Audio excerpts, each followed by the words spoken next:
एक गांव में रामदीन नाम का व्यक्ति रहता था जो बहुत गरीब था। उसकी पत्नी 6 साल पहले एक बीमारी की वजह से इलाज न मिल पाने के कारण चल बसी थी। रामदीन के परिवार में केवल वो और उसकी 12 साल की बेटी आरती थी। रामदीन मिट्टी के खिलौने बनाकर बाजार में बेचा करता था और उसी से उसका गुजारा चलता था। आज भी रामदीन बाजार में एक दुकान के सामने फड़ लगाकर खिलौने बेच रहा था। उसके फड़ पर एक बच्चा आकर खड़ा हो गया। ये वाला खिलौना कितने का है अंकल? कौन से वाला बेटा? ये हाथी वाला अंकल। बेटा, ये खिलौना बोरी में डालते समय चटक गया है। ये तुम्हारे मतलब का नहीं है। तुम ये शेर वाला खिलौना ले लो, ये केवल 20 रुपए का है। नहीं, मुझे यही वाला खिलौना चाहिए। रामदीन ने उसे बहुत समझाया पर वो बच्चा वही खिलौना लेने के लिए अड़ गया। ठीक है बेटा, अगर तुम नहीं मानते तो ले लो ये खिलौना। वैसे भी ये चटक गया है तो तुम केवल 5 रुपए दे दो। ये लीजिए अंकल 5 रुपए, और खिलौना मुझे दे दीजिए। वो बच्चा खिलौना लेकर चला गया।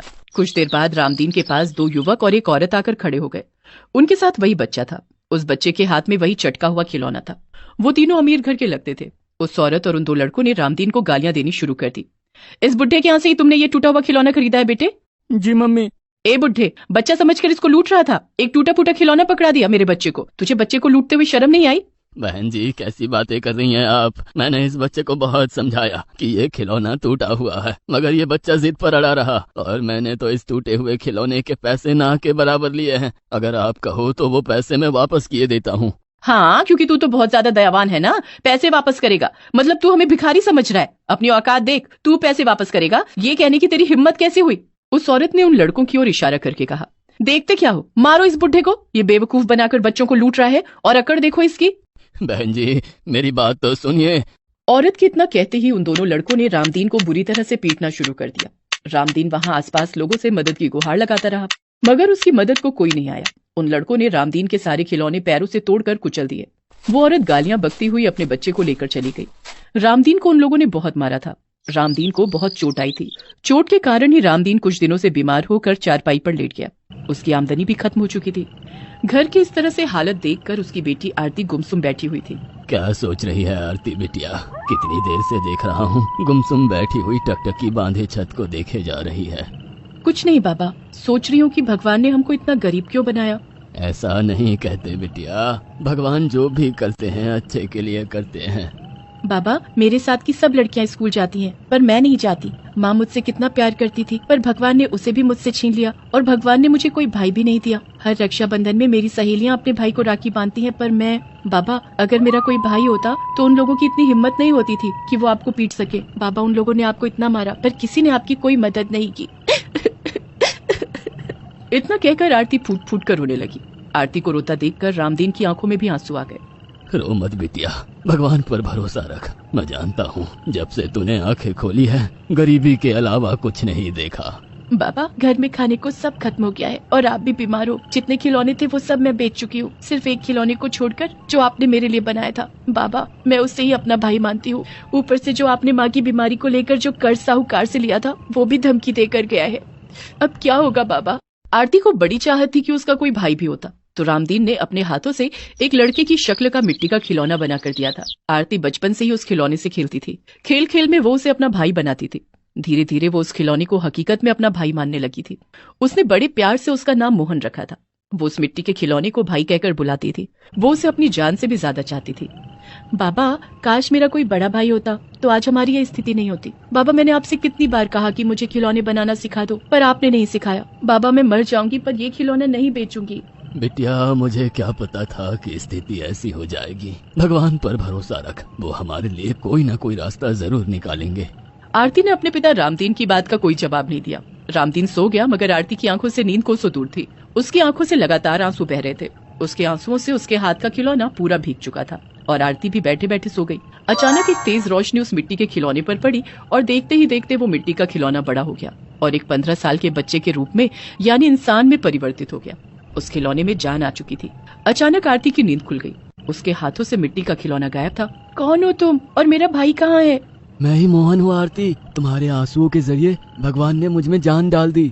ऐसा कैसे हो सकता है? भगवान चाहे तो क्या नहीं हो सकता आरती। मैं तुम्हारा भाई मोहन ही हूँ। जब तुम मेरे साथ खेलती थी तो मेरा दिल बहुत चाहता था कि मैं भी तुमसे बातें करूँ, लेकिन मैं उस वक्त चाह कर भी कुछ नहीं बोल सकता था। मैं मन ही मन भगवान से प्रार्थना करता था और देखो भगवान ने मेरी प्रार्थना सुन ली। आरती ने जब मोहन के चेहरे को बहुत गौर से देखा तो उसका चेहरा काफी हद तक उसके खिलौने से ही मिल रहा था। आरती खुशी से चहक उठी। उसने अपने बाबा को उठाकर सारी बात बताई। रामदीन ने खुश होकर आरती से कहा, देखा आरती बिटिया, मैंने कहा था ना भगवान पर भरोसा रखो। बाबा अब आपको चिंता करने की कोई जरूरत नहीं है। मैं बहुत अच्छे खिलौने बनाना जानता हूँ। क्या तुम खिलौना बनाना भी जानते हो? हाँ आरती, जब मैं केवल मिट्टी का खिलौना था तब से ही मैंने बाबा को खिलौने बनाते देखा है। मैं सब कुछ जानता हूँ बाबा। अब आपको काम करने की जरूरत नहीं है। मैं आ गया हूँ ना, मैं सब कुछ ठीक कर दूंगा। मोहन ने एक ही रात में इतने खिलौने बनाकर तैयार कर दिए जितना रामदीन 1 महीने में बनाकर तैयार करता था। सुबह तक ढेर सारे खिलौने बनकर तैयार हो चुके थे। आरती तुम बाबा का ख्याल रखो, मैं ये सारे खिलौने बाजार में बेच कर आता हूँ। शाम तक मोहन सारे खिलौने बेच कर आ गया। ये लो बाबा आज की कमाई। अरे बेटा, इतने सारे पैसे, इतना तो मैं 1 महीने में कमा पाता था। चिंता मत करो बाबा, अभी तो सिर्फ शुरुआत है। अब मैं आ गया हूँ ना, अब आरती भी अपनी सहेलियों के साथ स्कूल पढ़ने जाएगी। देखते ही देखते रामदीन के हालात बदलने लगे। रामदीन ने जो अपनी पत्नी की बीमारी को लेकर कर्ज साहूकार से लिया था वो सब लौटा दिया। ये सब देखकर साहूकार रतन सिंह, जिसकी नजर रामदीन के घर पर थी, उसे ये बिल्कुल भी अच्छा नहीं लगा। उसने अपने नौकर सत्तू को बुलाया जो एक बदमाश किस्म का व्यक्ति था। सत्तू, समझ में नहीं आता रामदीन के हालात इतने जल्दी कैसे बदल गए। मुझे तो जरूर कुछ दाल में काला नजर आ रहा है। आपने सही कहा मालिक, उस बीमार बुढ़े के तो अचानक दिन ही बदल गए। पूरे गांव में चर्चा है कि उसका एक बेटा भी है। ये क्या बकवास कर रहे हो तुम? जहाँ तक मैं रामदीन को जानता हूँ तो उसकी सिर्फ एक बेटी थी। ये रातों रात बेटा कहाँ से आ गया? हो सकता है कि वो उसका रिश्तेदार हो मालिक। मुझे उससे कोई मतलब नहीं। अगर ऐसे ही सब कुछ चलता रहा तो मेरा धंधा चौपट हो जाएगा। मैं रामदीन के मकान की जमीन पर एक बिल्डिंग बनाना चाहता था और मैंने रामदीन के मकान की जमीन के एक बिल्डर से पैसे भी ले लिए हैं। मेरा बहुत नुकसान हो जाएगा। आप जो हुक्म करे मालिक, मैं वही करूँगा। देखो, जब से वो लड़का रामदीन के घर पर आया है तब से ही उसके दिन बदले हैं। तुम एक काम करो, रात के वक्त कुछ अपने आदमियों को साथ ले जाकर रामदीन के मकान के अंदर घुसकर उस लड़के को मार डालो। ना रहेगा बांस, ना बजेगी बांसुरी। रामदीन फिर सड़क पर आ जाएगा और उसे कर्ज लेने के लिए मेरे पास आना ही पड़ेगा। रात के वक्त रामदीन और आरती गहरी नींद में सो रहे थे और मोहन बाहर आंगन में खिलौने बनाने में व्यस्त था। अचानक सत्तू साहूकार रतन सिंह के बदमाशों को साथ लेकर रामदीन के घर में घुस गया और उसने लाठी डंडों से मोहन के ऊपर प्रहार करना शुरू कर दिया। कुछ ही देर में मोहन का शरीर निढाल होकर जमीन पर गिर पड़ा। मोहन की चीख से आरती और रामदीन की आंख खुल गई। सत्तू बदमाशों के साथ तुरंत फरार हो गया। आरती और रामदीन भागते हुए मोहन के पास आ गए। मोहन का शरीर खून से लथपथ पड़ा था। मोहन मर चुका था। आरती रोने लगी। बाबा, बाबा देखो मोहन को क्या हो गया है। भगवान एक भाई दिया था तूने और वो भी हमसे छीन लिया।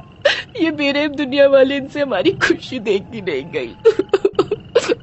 ये जरूर उस साहूकार रतन सिंह की करतूत है। हे भगवान, तो इन बेरहम लोगों को दौलत क्यों देता है? इनसे गरीब की जरा सी भी खुशी देखी नहीं जाती। मेरा प्यारा बेटा मोहन।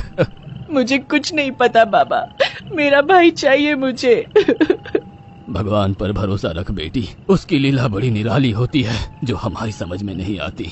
आरती फूट फूट कर रोने लगी। उसके आंसू लगातार मोहन के चेहरे पर गिर रहे थे। अचानक एक तेज रोशनी मोहन के चेहरे पर पड़ी और देखते ही देखते मोहन के जख्म खुद ब खुद भर गए और वो बिल्कुल तंदुरुस्त हो गया, बल्कि वो पहले से और ज्यादा बड़ा हो गया। अब उसकी उम्र 26 साल के बीच थी। मोहन उठकर खड़ा हो गया। देखो आरती, अब मैं पूरी तरह से जवान हो चुका हूँ। तुम्हारे आंसुओं की शक्ति से भगवान ने ना मुझे फिर से एक नया जीवन दे दिया है, बल्कि पहले से और ज्यादा मुझे ताकत भी दे दी है और मेरी उम्र भी बढ़ा दी है। पहले मेरी मिट्टी कच्ची थी मगर अब पूरी पक्की हो चुकी है, यानी कि मैं पूर्ण रूप से जवान हो चुका हूँ। देखा आरती, मैंने कहा था ना, भगवान की लीला बड़ी निराली होती है। आप चिंता मत करो बाबा, मैं जानता हूँ मुझ पर किसने हमला किया था। अब वो ज्यादा दिन तक समाज में नहीं रह सकता। हाँ, तुम सही कहते हो मोहन, हमें अब उस साहूकार रतन सिंह का कुछ न कुछ करना होगा। दूसरे दिन आरती, रामदीन और मोहन ने साहूकार रतन सिंह के खिलाफ पुलिस में रिपोर्ट दर्ज करा दी। रतन सिंह की शिकायतें पहले भी थानेदार के पास आई थी। वो पहले से ही रतन सिंह से काफी खिसियाया हुआ था। उसने रतन सिंह और सत्तू को अरेस्ट कर लिया। अदालत ने रतन सिंह और सत्तू को उम्र कैद की सजा सुनाई। आरती और उसका परिवार खुशी खुशी रहने लगे।